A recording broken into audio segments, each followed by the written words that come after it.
Kini pod ni nga usa ka istorya dako pod ni nako nga pangutana sa inyo o sa tao advices.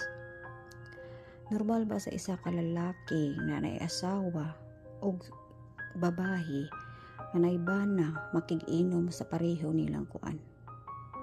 Ang pinaka lala is kanang maghagitay silag inom maguli og probensya. I thought na abi nako kanang bayanan na kuyog niya ihang pares. So niuli daw una iyang pares. So ang nahabili na lang akong pares. That time gitawagan ako siya, nitubag siya nga nag-dinner daw sila, nag-inom daw sila ingana. Nyagi, anak ko, akong anak wala dito kakaong gipatawag niya. Nya inig kahuman kaon sa akong anak ni uli pud siya. And then 9:30 nag-start kog tawag sa akong pares. Di na siya magtubag. 9:30 to 10 sige kog tawag, narungsan siya 16%. Nya wa yun siya nitubag, anak ko, screenshot lang yun kay para mo dili ko mo duda nga kuan na rungsan ka 16%, dili man jud siya ka send og 16% nga battery sa iyang cellphone. Unsay buot niya pasabot nga nung very simple akong gusto nga screenshot kung pila ka percent iyang cellphone, di siya kahimo og screenshot.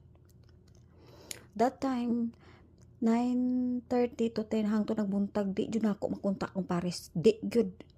Hangtod nagbuntag nagtawag kog 10 AM. I'm so shocked. Nihubag iyang dila. Anak ko nga nung nahibag imong dila, naa daw luas. Luas? Anak ko. Ya, nai-suggest na ako dahil ang luas dili na muhubag, dili na muburot. Anong ingon? That time, nidali-dali kog uli sa gipuy-an namo. Gikan man ko probinsya namo.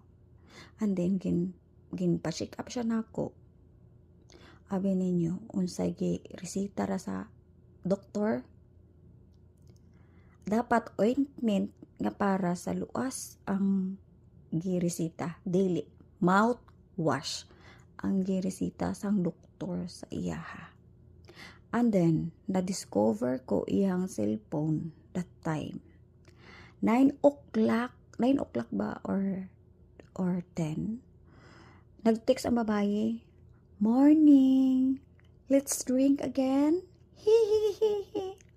Sa ako dili siya magtabag og natubag dayon, dili siya magtubag, pero sa